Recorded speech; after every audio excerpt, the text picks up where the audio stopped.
Hey everybody, I'm Chris Fafalius, and I'm the producer of Krista Makes a Podcast and the host of the One Hit Thunder podcast. And I'm Matt Kelly, host of Horror Movie Night and the producer / the head of content for the Geekscape Podcasting Network. Between the two of us, we have, believe it or not, 25 years of podcasting experience, and we want to help you start your own podcast. We know podcasting, and we want to share that knowledge with you. So whether you're new to podcasting or you want some feedback on your currently active podcast, we want to help. Or perhaps you're just overwhelmed with all of the editing work. Well, we can help you with that also. You can check out our website at weknowpodcasting.com for more information. We're excited to help your podcasting dreams become a reality.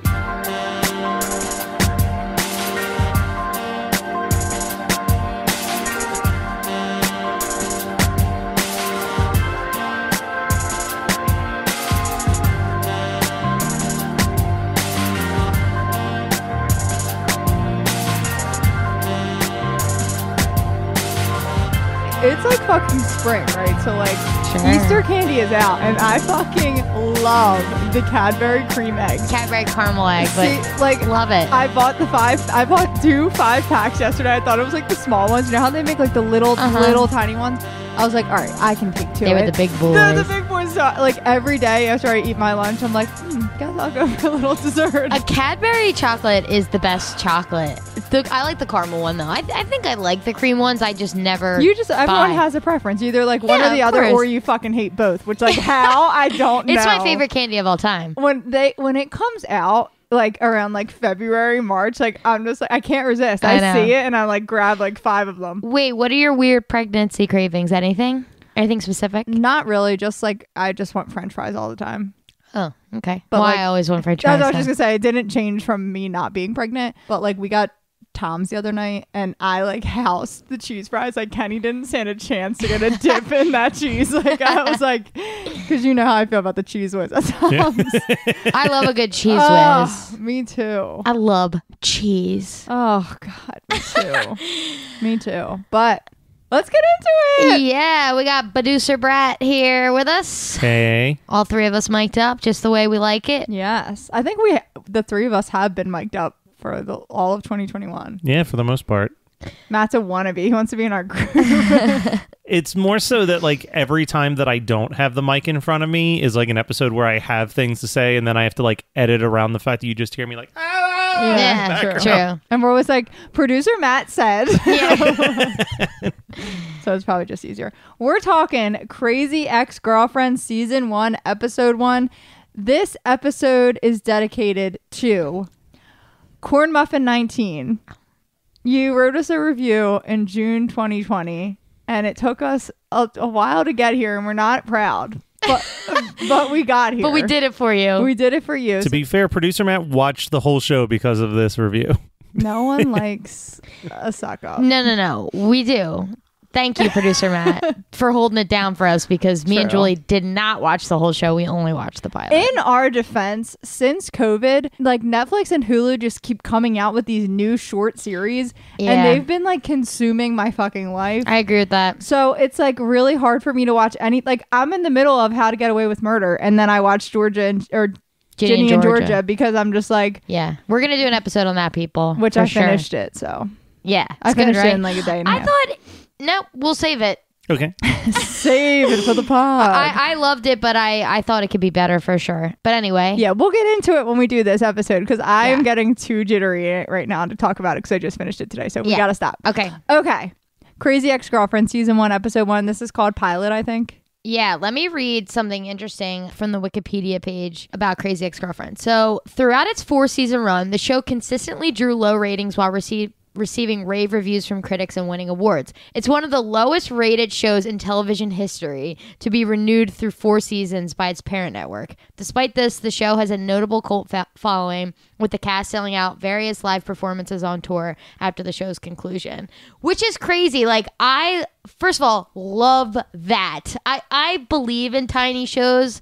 I believe in like a cult following, people who are die hard. Like, that's how I feel with Winona. It's like, it's not a gigantic fan base, but the people who love it fucking love it. Like, they ride and that's for it. the last episode of the show. Like, after the series is over, the last show is called Yes, We Sang the Songs Ourselves. and it's just a live performance of them doing all of the fan favorite songs as like a Broadway production in front of a live audience. And like, I've watched that episode like 7 times Wow. because it's so like it's such a good production, but also just like it's not a very good show for the first like 2 seasons. But like what it starts to tap into about like mental health and depression and like your own sexuality and like all of this different stuff, like you can see when it pans across the audience that everyone is like cosplaying as the characters that spoke the most to them in the show. The positive negative is like when I watch the show I was like, I don't know if I get it, but I wanted to watch it because the guy who wrote all the songs died last year from COVID. Adam Schlesinger, who was the main songwriter for Fountains of Wayne, who wrote Stacy's mom. But he also wrote all the songs for That Thing You Do. He wrote all the songs for the Josie and the Pussycats movie. He wrote for Broadway. He did like the show Waitress. He has this incredible lineup of like credits. I think he's an EGOT. I could be wrong, but I think he like managed to win the EGOT. Man, that's a talent. And that was like early. That was like late March last year. Yeah, I remember that. Like it was like shocking. So I was like, all right, I like Adam Schlesinger's music. Let me check this out. Rachel Bloom was really funny with her "Fuck Me Ray Bradbury" song that like blew up on the internet. I appreciated the episode, right? And I love music, and I like that Rachel Bloom helped create it. Yeah. Which is always funny to me when the star of the show has a hand in creating it, because this character is not very likable. No. She's a crazy cuckoo bananas. Crazy. In the beginning, I'm like, okay, I see the charm. I see it. And then I'm like, you're losing me, sis. Like, losing me. Oh, and you lose her. Like, second season. I think I was texting you when I was watching the second season. Yeah. And I was like, I don't like the main character in this show. And it really is until like mid-season 3 something happens where she finds out that she's got this personality disorder that Rachel Bloom actually has. And it's about her story. And once that happens, then it becomes like the second half of the series is the redemption story of her trying to mend all of the shit that she ruined. One of the better songs in the first season is like 2 episodes before the series or season finale. And it's a parody of Disney songs, and it's called "Oh My God, I'm the Villain of My Story." And it's like her having this realization that like, I've been painting myself as like the princess in the tower, and I'm the evil witch that's like here to destroy everybody's happiness. I feel that. Sometimes I feel like I'm like a Cruella de Vil. Oh, yeah. Maybe Maleficent. It's a tough pill to swallow when you realize you're in the wrong. It really is. It's actually like such a reality check when you're a kid and you just like love princesses and shit, and then you become an adult and you actually favor the villains over the princesses. Love to see it. So what do you think? Would you watch this show? So I did. I mean, I told you guys I was intensely eating orange chicken watching this. So I did get into the second episode a little bit, but then I stopped because, you know, we have a tendency to like talk about the second episode because I forget. I actually almost did it when Matt was talking, and then I was like, that didn't happen in this episode. I think I would give it a chance. Especially like Matt said, like because like I think of Schitt's Creek, right? Schitt's Creek is like my fucking life now. I watch that show just to make myself feel comfortable and like happy. But you know, it took me a while to watch it because I couldn't get through season 1. I was like, this is not that great. So like sometimes I feel like we got to give these shows a chance if they redeem themselves. But I guess it just like wasn't. I don't really know what I was expecting, to be honest. Like, I don't really know anything about what this show is about. I figured it was musical related because of Corn Muffin, but I wish we knew Corn Muffin's actual name. It feels so weird to always refer to her as that. I don't know if like Or I even feel if like I've to been her, calling her Muffin Girl this whole time. It could even be a guy. We don't know. Yeah. I more so was saying Guys that like corn muffins too. I love was a corn muffin. trying- Fucking yeah, too. me too. Put some butter on that shit. I was trying not to look at you when I was saying that because I knew you were gonna smile, but then I heard your lips part in the mic, and I was like, "Fuck." I agree. She's very unlikable. She's very cringy. Like, I'm like, ooh, stop. She's a stalker, right? We just have to come out and say she's a full out stalker. But I'm interested to see like what happens. Like, I'm assuming there's going to be some sort of love story with her and the first guy she ever met, the bartender. Oh, I love the bartender. Yeah. So, fun fact with him is that actor quit the show midway through the show. Oh. But they wanted to bring him back in the 4th season. So it's Skylar Austin comes back in the fourth season. But the whole joke is that they're like, oh, you're so clearly supposed to be dating this guy. And she's like, the only way I would date him is if he came back and was a totally different person. That's good.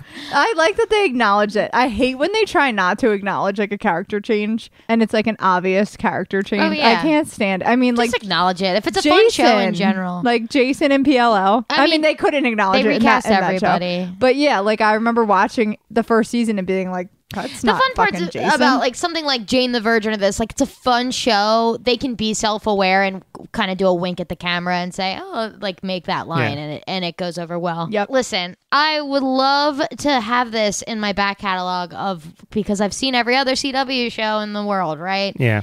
I don't think I'm gonna watch it ever. I can pretty much say definitively that I'm not gonna watch it, which I hate to say. It just didn't grab me. I know when, like, even Schitt's Creek, I saw the potential. I knew these characters, like, they make me feel something. Yep. She's just going to stress me out. Yeah. I can't deal with her. I would suggest doing it too long, didn't watch, and just literally jump to that last episode and watch the live performance of the songs, and you'd be like, yo, these songs are tight. Like, the songs are really good. Well, don't get me wrong. The two songs were incredible. I loved Sexy it. Getting Ready song? Especially Yes, Sexy Getting Ready that was song. mine. Like, Yeah, that that was is mine. being a girl. It's so funny because I've even had that with, like, exes or whatever where I spent so long getting ready and you show up and the boy's just like, oh, you're just sitting there still. Good. Yeah. You're in a hoodie and jeans. Yeah, Nice. right. Love to see Cool. Yeah, and it's an incredible feat to have multiple original songs in every single episode. Love it. Love that for her. Unfortunately, I will be taking myself out of this narrative. I love the Nipsey Hussle cameo there as well. Is that who it was? Yeah. More R.I.P.? Damn. Just him popping up and being like, yo, your life's a mess.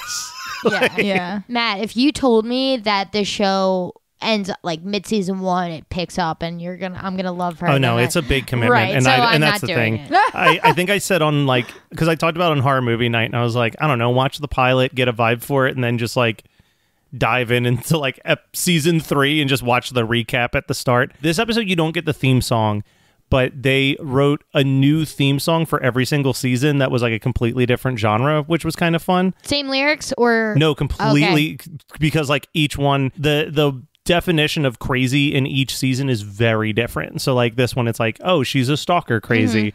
And then like the other one is like, she's so in love that she's crazy. But then the third one's like, her heart's been broken crazy. So it's literally a parody of that Carrie Underwood song that like, I dug my... before Yeah. she cheats. So it's like her walking around dressed like Carrie Underwood with a bat smashing up a car while like singing about getting revenge. Love that. Yeah, Love I that like the stuff. premise. I do. I hate that I'm being so definitively negative about it. I don't mean it. Because I sat there and I enjoyed this 42 minutes. Don't get me wrong. It's just a big time commitment. And something like Schitt's Creek where, first of all, everyone in the world's going, Schitt's Creek's fucking amazing. You got to watch Yeah. it. And True. 13 episodes, 20 minute episodes. I mean, Low honestly, commitment. it makes me mad that Schitt's Creek episodes aren't longer. Like, I Right. need more. I need, like, Exactly. I need it on forever. Yeah. The first 2 seasons, it probably took me a good month to a month and a half to get through it because my heart wasn't in it. Like I'd watch Yeah. like 2 episodes and be like, all right, that was enough.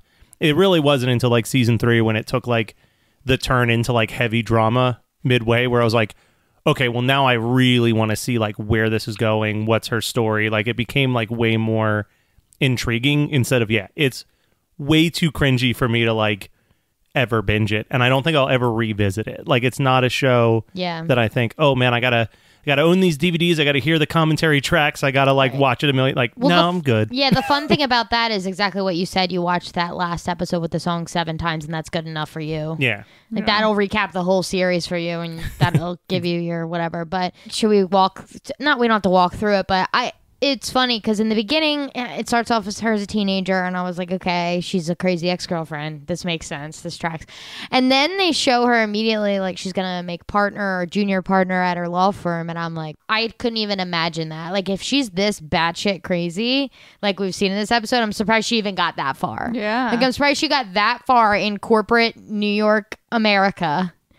To be I know she went to Yale, whatever, Harvard and Yale. Yeah. So what they explain that in the sense of like she's been single for so long because she just throws all of her like manic energy into work, because they say like you've never missed it, like you've never missed a day of work. Yeah. The person who actually does get the job becomes like her main nemesis throughout the rest of the series. She keeps coming to West Covina for some reason to like stir shit up. Oh. Yeah. Really?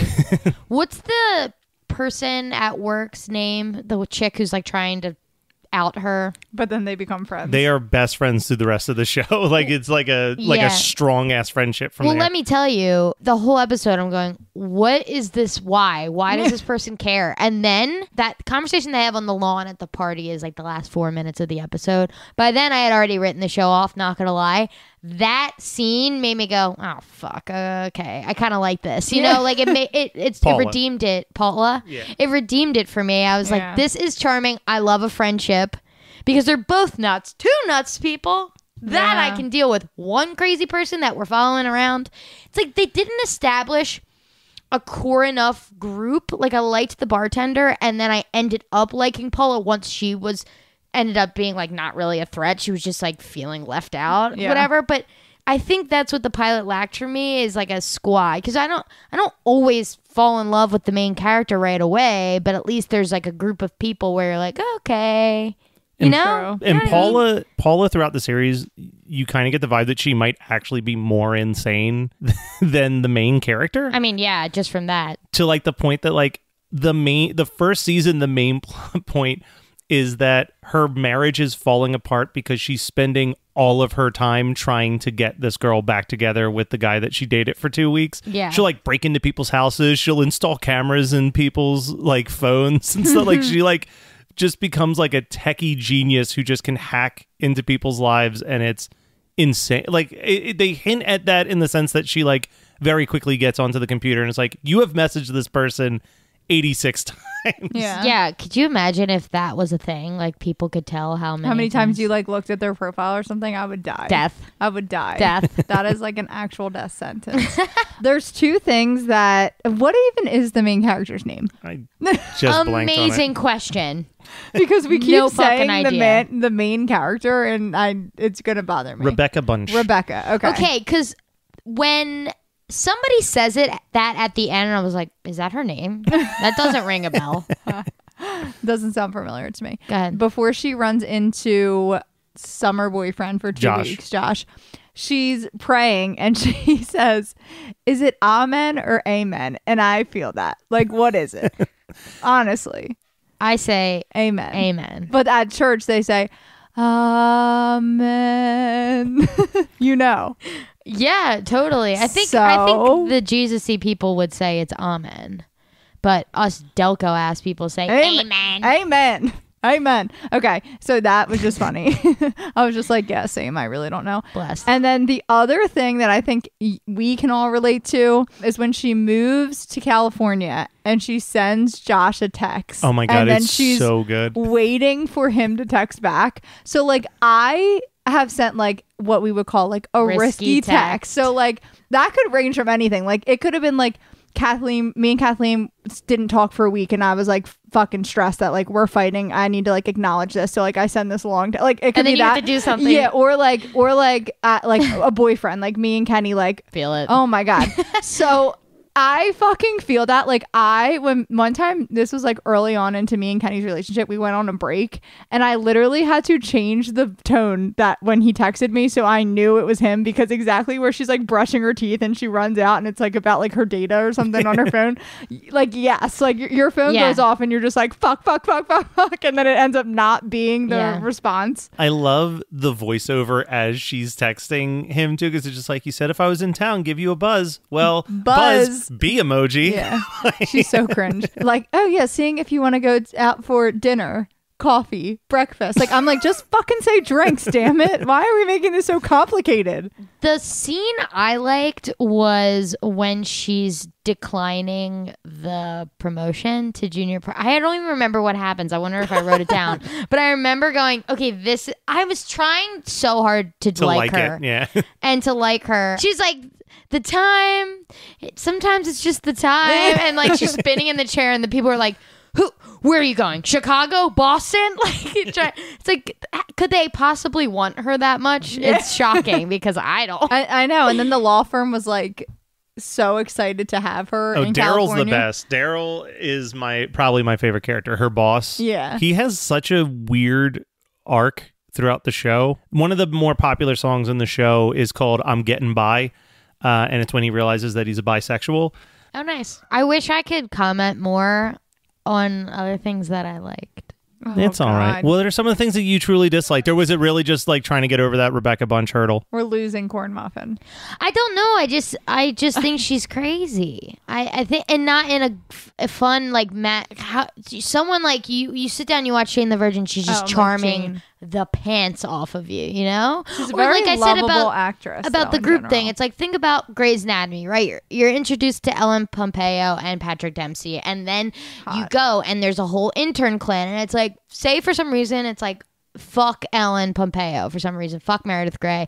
You got the whole squad there with you to be Well, yeah, like, that's like a perfect example because I fucking hated Izzy. Hated her. Hate. still hate. the whole time. Oh, the whole time. Did you watch Firefly Lane? No, because I don't like Katherine Heigl, but I just good.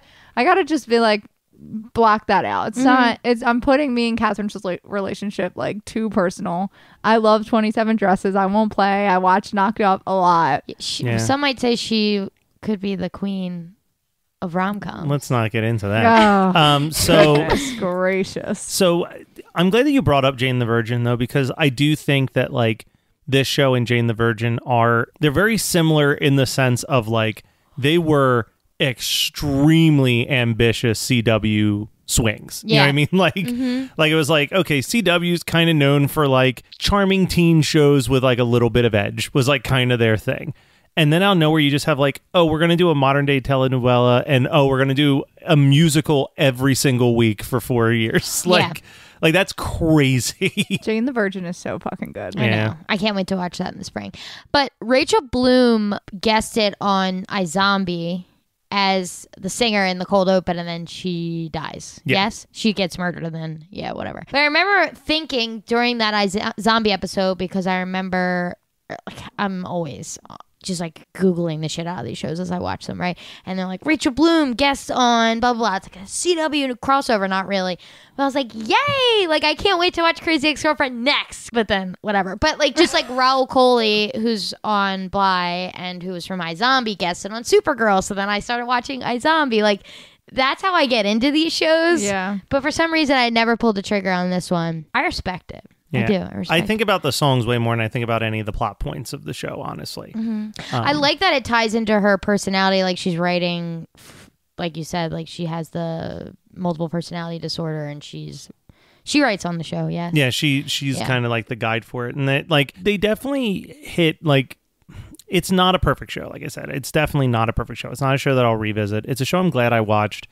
But yeah, I mean, at the end of the day, my enjoyment of the show would have been the same if I just like went out and bought the soundtracks for each season and just listened to the songs, because those are the things that I revisit. Like, there's a song called "You Stupid Bitch" that like I listen to all the time, and it's like heartbreaking. Like, it's literally when she's at her lowest and she's like thinking about all the things she did wrong. Yes, Josh completes me, but how can that be when there's no me left to complete?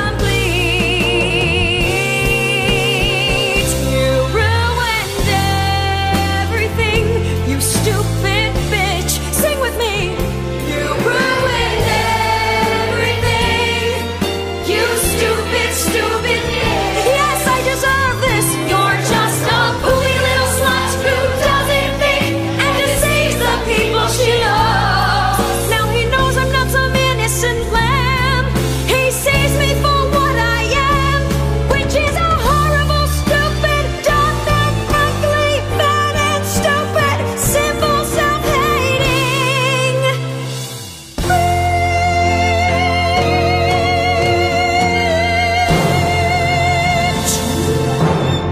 She's talking about herself. She's talking about herself. Like, Yeah. it's just all about like, it's the most like self-defeating song. And that like when she performs that in the last episode, tears in the chat. Like, Yeah, sure. like I said, the songs are great. It's a bummer that like the show, like, I don't know, maybe if the seasons were shorter too, like seasons 2 and 3 are like 13 episodes.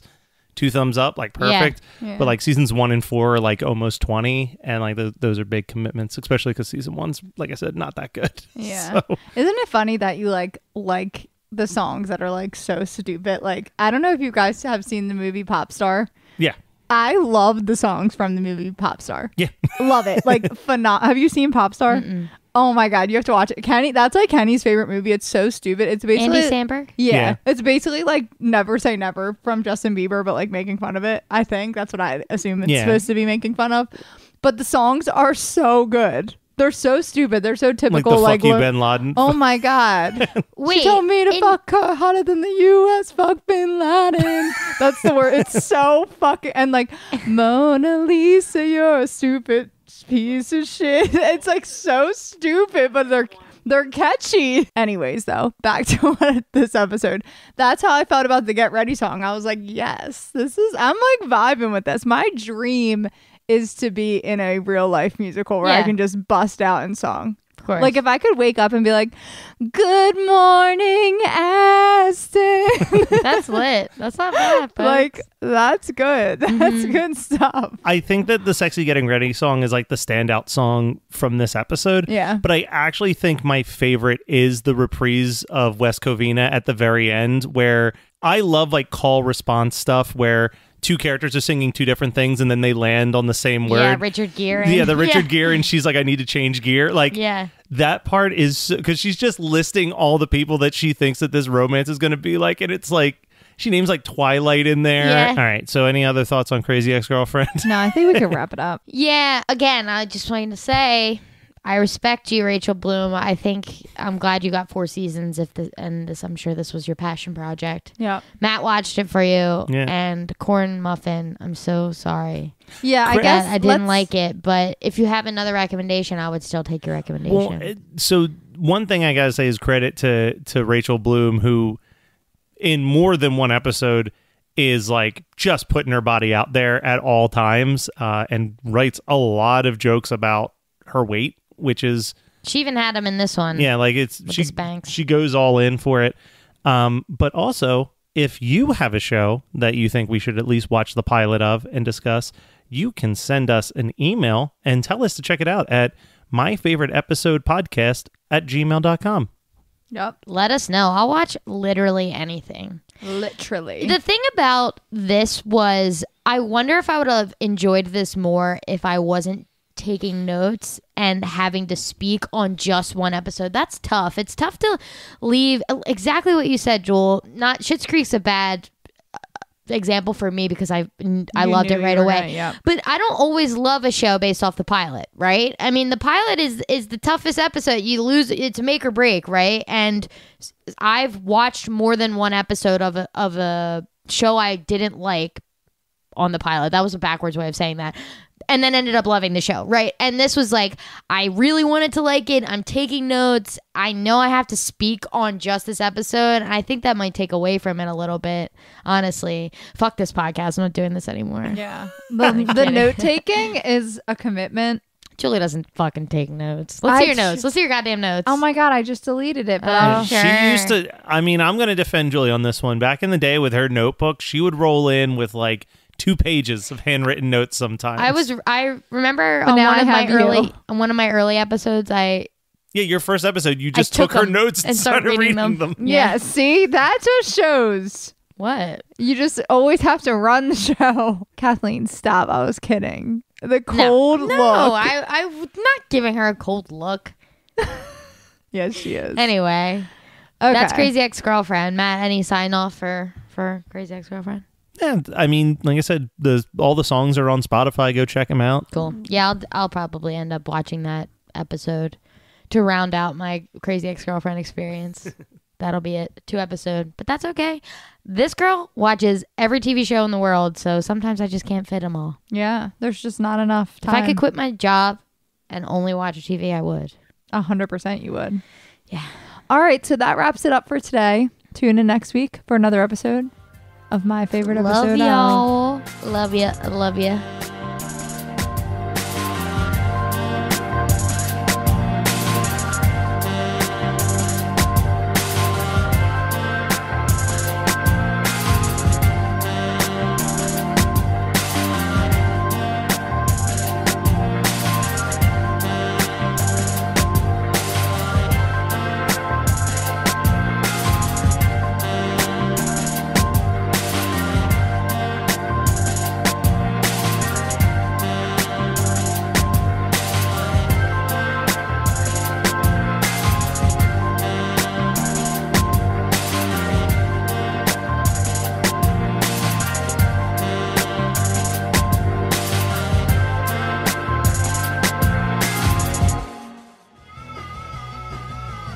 You're listening to the Geekscape Network.